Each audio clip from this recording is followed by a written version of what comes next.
What's up, guys? We now have episode 3 of my off-season Puckpedia series. Episode 3 is on the Buffalo Sabres. Definitely one of the teams that has a lot of change upcoming for this off-season. A lot of assets that are probably going to be moved, and guys who don't really want to stay in Buffalo.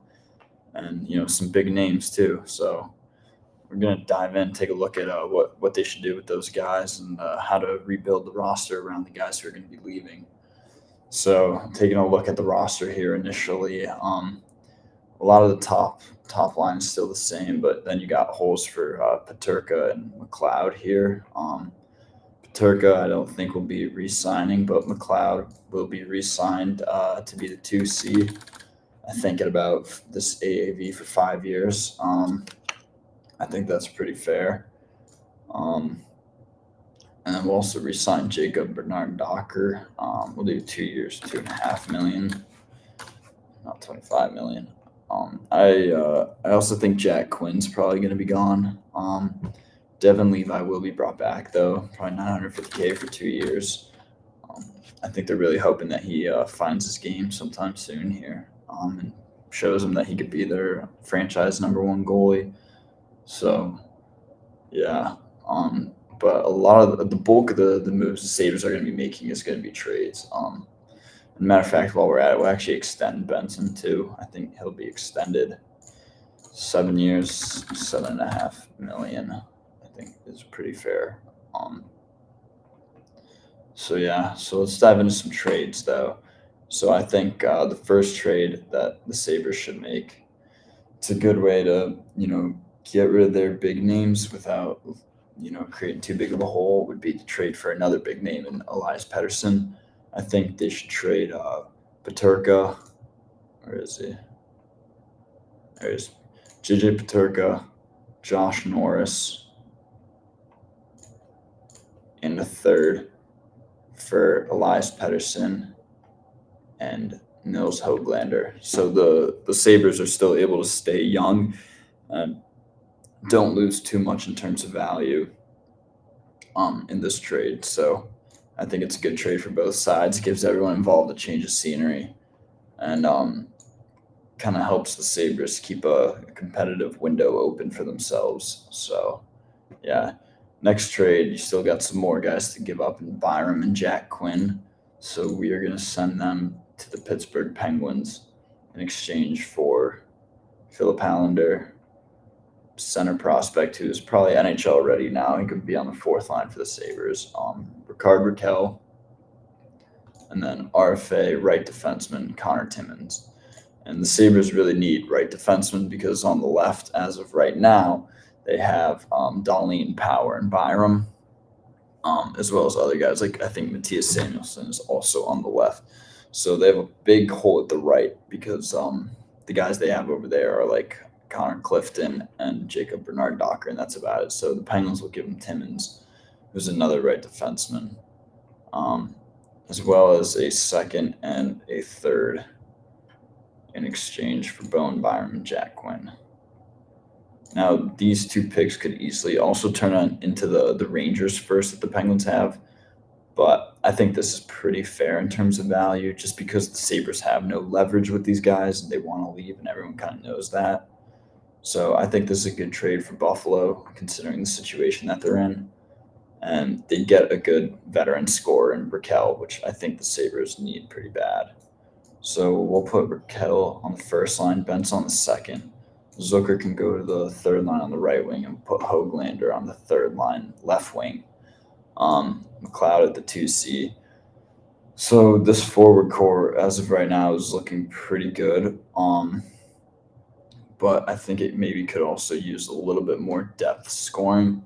So it also needs a right defenseman. So this D-core, I mean, as you can see, the left side is pretty solid, but the right side as of right now is pretty bad. So what we're going to do is we're going to buy out Samuelsson.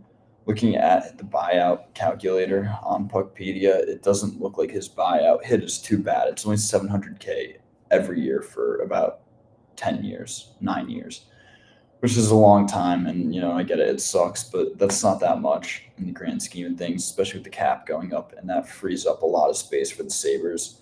So we're just going to buy him out instead of attaching a pick to dump him, just because I don't think that's totally worth it. Bernard Docker will put on the second pair. So there's a big hole here at this right D1. So in order to fill that, as well as get a depth guy, we're going to go to free agency. I think the Sabres should get Aaron Ekblad. Overpay him for a shorter term just to guarantee that he goes there. $9 million for 4 years.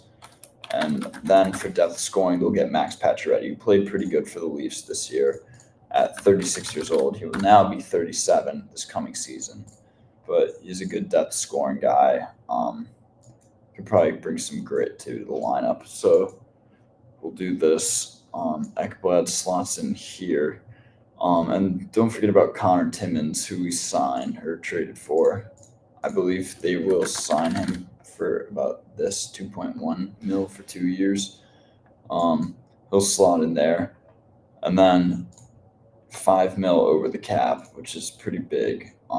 So in order to clear up that cap space, I'm going to trade Clifton and Lafferty. And that should be enough, close to enough at least, to get under the cap. So we'll trade them. They can go anywhere for anything. I'm just putting the Ducks because it's the first team, not specific. It doesn't specifically have to be them. So we'll get rid of Lafferty too, as well as Beck Mallenstein. And we'll just leave a note here that they can go anywhere for about anything too. Doesn't really matter what the return is. We'll submit that trade so all these guys can, just trade them wherever. It doesn't really matter. Even if, you have to give them away for future considerations for nothing, you do it. Ideally, you don't attach a pick for any of them, but if you have to attach a late round pick, like a 4th or 5th for one of them, I guess that's fine. It'd probably be for Clifton just because he's the biggest cap hit of the 3. But yeah, so once those 3 are dumped off, that'll leave the Sabres with $1 million cap space still. Overall, this roster is looking pretty good. I think these are some great upgrades that the Sabres should make. Keeps them young, competitive. Well, should be competitive at least. And they got a lot of young guys locked up for long term. We'll also re-sign Alex Tuck. I know he's not happy with the state of the team right now, so maybe you'll have to give him a little bit of money more than you'd want to. So you extend him 4 years for $8 million. Next year, the Sabres are projected to have $1 million cap space with this roster. But the good news is most of the roster is still in place. After this, the only guy you would be losing for next year in this situation would be Pacioretty, who would be 38 by then. And then Bryson, who would also be pretty old, or not pretty old, but, not much of a needle mover, easily replaceable. But the issue is, that leaves 2 holes and you only have $1 million left, even with the cap going up. So maybe, after 1 year of running this team, you can identify the holes and, make moves around that. Greenway would probably be gone. We're going to do another move here to clear out cap space. There's no point in bringing Philip Hallander just to not play him, right? So we'll trade Peyton Krebs as well. You get a small return for him. So we'll trade a third for Krebs, or Krebs get a third for him. And then that should be perfect. And you could do that pretty much anywhere. Or not a 4th, a third. Yeah, anywhere. So that's going to do it for this video.